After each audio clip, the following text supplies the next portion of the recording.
스루프 타임즈 2023년 7월 30일자를 진행하도록 하겠습니다.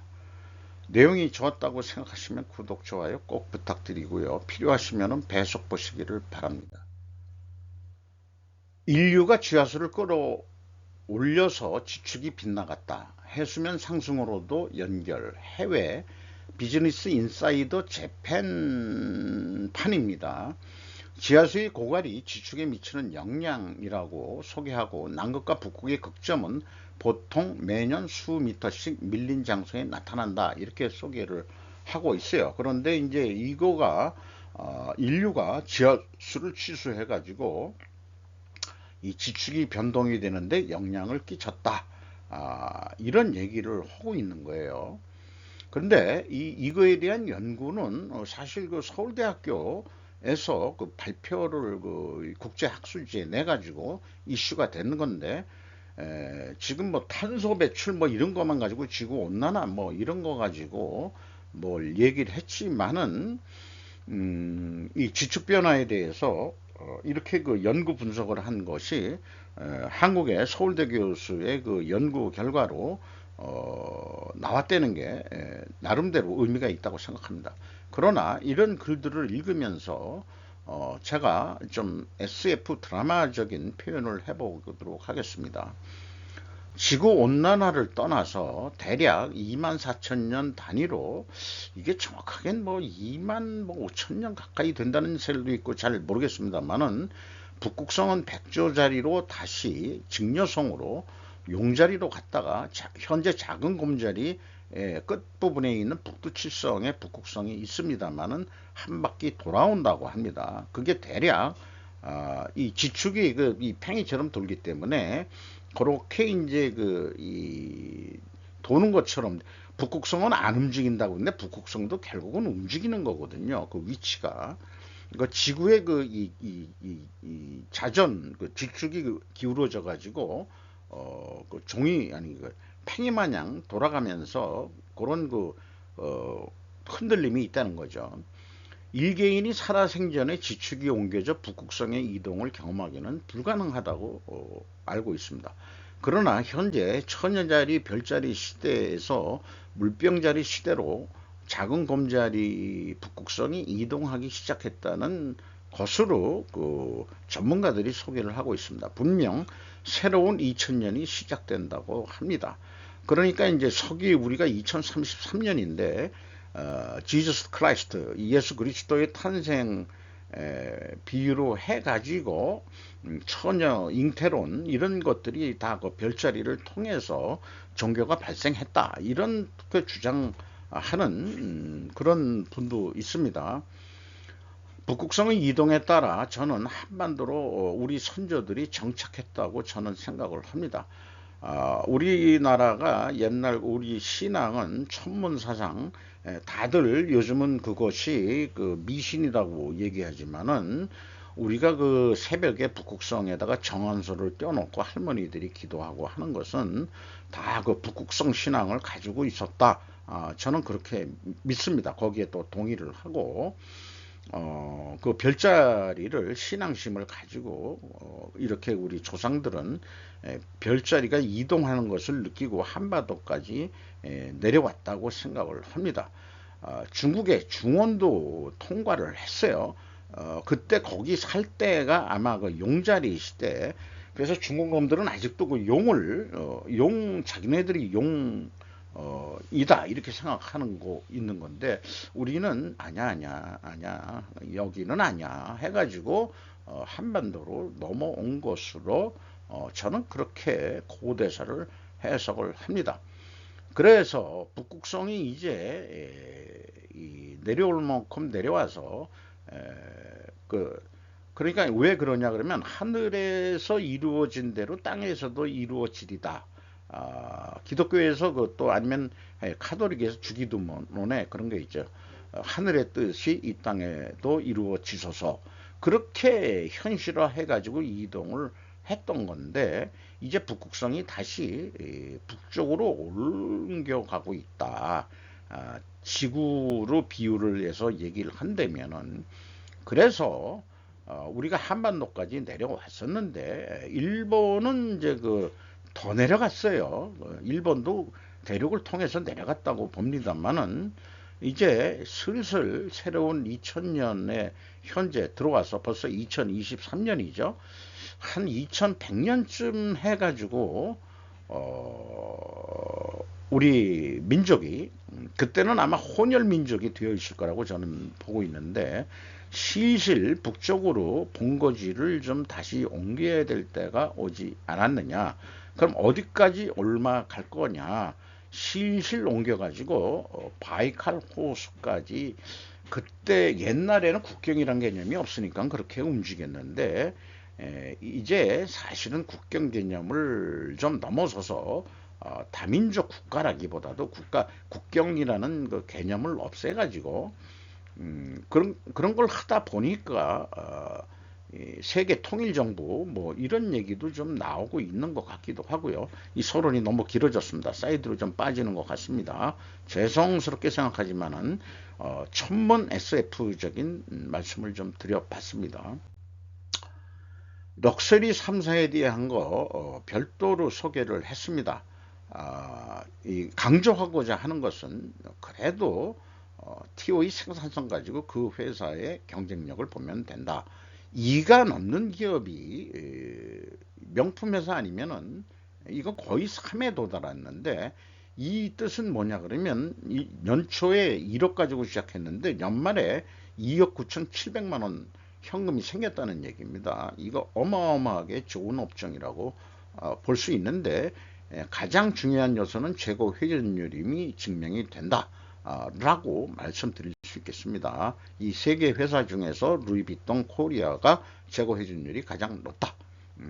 바람직하기는 12회전만 해라. 한 달치 재고만 가져가라. 제 요구사항은 그런 거를 또 말씀드릴 수 있겠어요. 고노밥 HD 현대 회장 일시적인 이익에 취하지 마라. 한겨레 쪽에서 그 보도를 냈습니다. 각고의 노력을 바탕으로 한 경쟁력 강화를 통해 수익성을 창출해 줄 것을 주문한 것이다. 이렇게 이제 정리를 했고요. 관계 회사들 다 불러 모은 자리에서 이런 얘기를 했는데 그 실적 개선이 기술력에 따른 것인지 환율과 기저효과 등 외부 변수에 따른 것인지 잘 살펴봐서 외부 변수와 상관없이 견조한 실적 흐름을 이어가기 위해서는 차별화된 경쟁력을 갖도록 노력하다.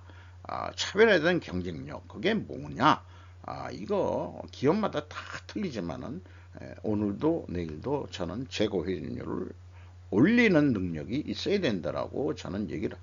그래서 권호갑 회장은 좋은 이익과 나쁜 이익으로 표현을 했는데 이거를 기술력 대 환율과 기저효과라고 비교를 한다면은 저와 같은 제약이론 경영 편집증 환자는 스르프 관점으로 봐야 된다. 원가 회계 관점으로 보질 말고 이렇게 좀 정리해서 저는 해석을 하고자 합니다.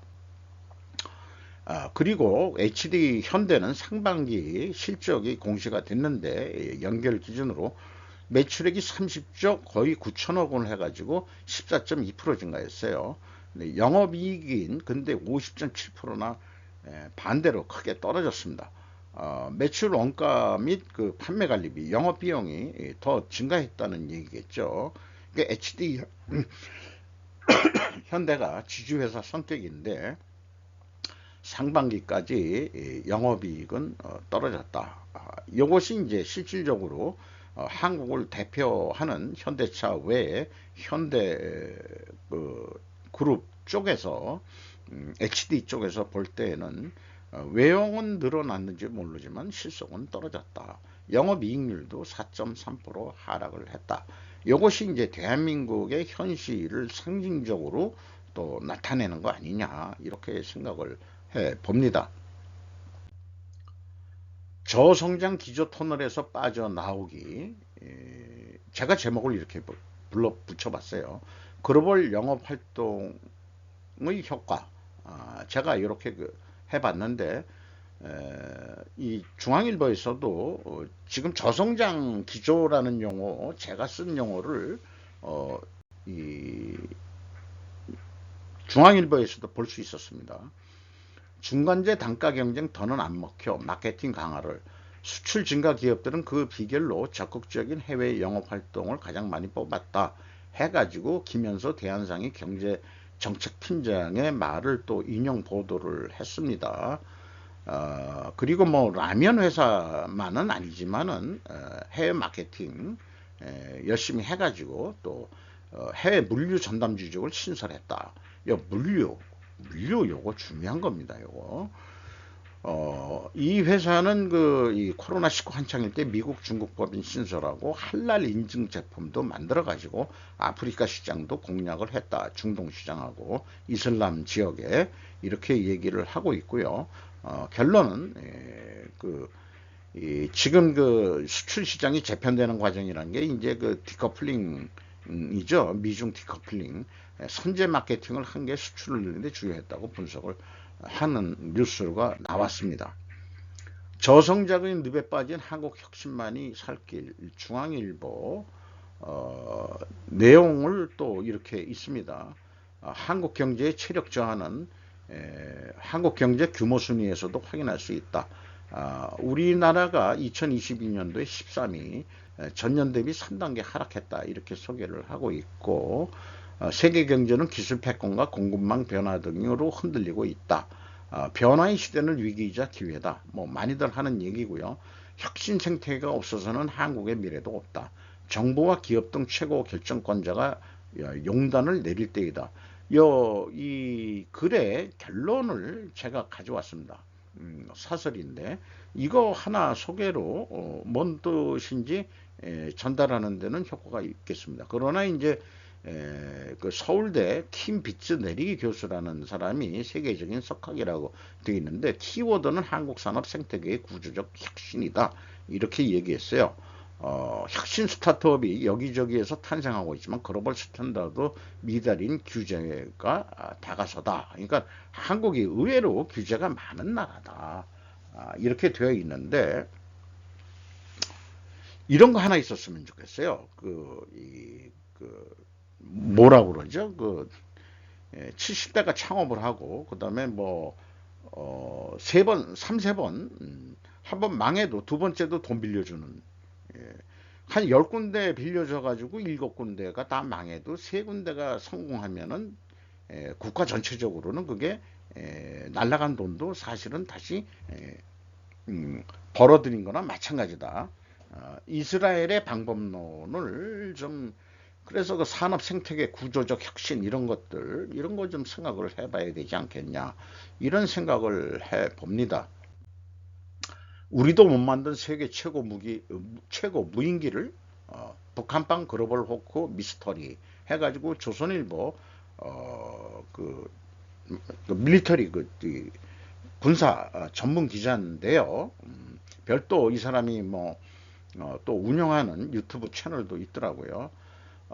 한 내용을 한번 이렇게 보시면 되겠는데 차관 북한이 어떻게 이거를 만들었느냐. 미국의 글로벌 호크하고 거의 똑같이 생겼어요. 이게 무슨 사건이냐. 자, 이게 이 러시아 쇼이구 국방장관 대동에서 자랑스럽게 이렇게 보여주고 있는 모양입니다. 그런데 이제 우리나라는 그런 거 없냐 그러면 2022년 부산 해운대구 백스코에서 열린 드론쇼 코리아에서 대한항공 부스에서 공개된 건데 카이 이런 거에서는 안 하고 대한항공에서 이런 걸 또 하는 모양이에요. 근데 그때 이후로 우리나라가 좀 더 발전이 안 됐다 이런 얘기를 하고 있습니다. 전문가들은 우리가 무인기 분야에서 튀르키예보다 먼저 시작했지만 여러 제도적인 문제 등으로 지금은 오히려 뒤처진 전철을 북한에 대해서도 되풀이해서는 안 된다고 지적한다. 이렇게 얘기했는데 이게 오히려 어떤 미사일 이런 것보다도 국지전이나 이런데 아주 무서움을 줄 수 있을 것 같아요. 그렇게 생각이 들고요. 우리나라가 생중계했다고 중앙일보에서 이거 그래도 되는 거냐 이렇게 좀 이의를 다는 뉴스도 있었는데 세계 뉴스들은 북한의 이번에 무기 들을 계속 소개를 하고 있습니다. 러시아의 플레이북에 의한 북한이 새로운 핵 수중 드론 어뢰, 수중 드론까지 이렇게 해가지고 요게 이제 전시가 됐는데, 이게 이제 미사일로 이 격추가 되는 것을 해서 장관 공격용으로 하면은 그 잠수하면서 쏴야 되는 건지 어떻게 쏴야 되는 건지 모르겠습니다만, 북한 핵 어뢰 무인기에 대해서 소개를 하고 있습니다. 핵탄두를 운반할 새로운 수단을 계속 찾고 있음을 시사한다. 이렇게 소개를 하고 있습니다. 이 북한의 무기 개발이 뭐 우리나라도 무기 개발을 하고 있습니다만은, 이거 남북한 무기 경쟁이 돼야 되지 두려움까지 좀 앞서고 있는 그런 건데요. 모방 너무에도 정도가 있다. 북한산 드론의 과시는 서방국가 특히 한국에 대한 견제. 뉴스위키지 일본판입니다. 처음 공개된 북한제 무인 공격기는 미국산 모방, 북한과 러시아의 공통의 이익이란, 이런 제목으로 해서 뉴스가 나와 있는데요. 미국의 MQ-9 리퍼를 닮았다 이렇게 되고 있고, 그 다음에 현재 한국의 우크라이나에 대한 군사 지원은 인도적 지원과 군수품에 한정하고 있지만, 군수산업의 성장이 현저한 한국에 대한 견제는 북한과 러시아의 공통의 이익이 된다라고 소개를 하고 있습니다. 그리고 이번에 무기뿐 아니라 병사들과 근로자 등 인적 지원도 실시할 것을 포함하고, 북한이 러시아와 우크라이나 전쟁에 얼마나 관여할지 주목된다. 이번 이 자기네들 전승절이라고 지칭한 그런 데에서 러시아 그 국방장관이 갔죠, 쇼이구가. 그러면은 이 병사들과 근로자 등 인적 지원도 교육을 한다고 그러면은, 그 다음에 우크라이나군이 북한제 무기 사용, 러시아에서 빼앗은 영국 보도. 러시아한테 뺏어가지고 뺏은 무기가 북한제가 있다. 이거 이제 증명이 됐다. 자, 지금 그러면은 우크라이나 러시아 전쟁은 남북한 전쟁으로 확대되어 가는 것인가? 라는 생각까지 하게 됩니다. 요즘 그 북한이 그 열병식을 하면서 신무기들을 왕창 소개하면서 지금 전쟁의 징조가 그런 뭐 두려움이라보다도 그 주의를 요하는 그런 뉴스들이 대거 지금 뉴스들이 보도되고 있습니다. 일본 디펀스 뉴스에서는 향후 5년간 북방미 대폭 인상 정방 마이크 여의 보도 내용인데요. 취재 쪽은 멜버른 호주 쪽에서 했는데, 최근 국방백서에 따르면 일본은 인도태평양 지역의 안보 문제가 산적해 있는 가운데 향후 5년간 북방비를 이전의 5년과 비교하여 2배 이상 지출할 것이라고 한다. 그래서 일본의 국방백서에는 가장 심각하고 복잡한 안보 환경이다. 현재가 2차 대전 이후에 이렇게 얘기해서 일본이 국방비를 안 쓸 수가 없다. 그렇게 되는데, 대부분은 아마 그 해군력 쪽으로 여기 그 사진은 이제 뭐 탱크입니다만은 해군력 쪽으로 그 이지스 함 뭐 이런 거에 미사일 방어까지 해서 포함해서 들어가고 있습니다. 중국 항공모함을 말살시킬 수 있는 치명적인 신형 B1 폭격기, 포퓰라 메카닉이라는 데인데요. 이것이 B1 폭격기인 모양입니다. 이런 거를 또 그 소개를 하고 있어요. 여기에서 이 미사일을 또 쏘는 거죠, 폭격기에서. 자, 이런 거 해서 이제 깨불지 말라, 이런 거를 또 좀 보여주는 거죠. 북한하고 중국한테. 거기다가 뜬금없이 다르파라는 것이 또 그 소개를 하고 있어요. 미 국방부의 비밀기술기관의 풍부한 역사라고 해서, 요것이 2017년 미국 공군 X-37B 궤도 시험 차량, 한동안 이 차량은 다르파에 의해 개발되었다 이렇게 소개하고 있고, 다르파는 1959년에 이제 그 일을 처음에 시작했다 이런 얘기를 하고 있고요. 사실 인터넷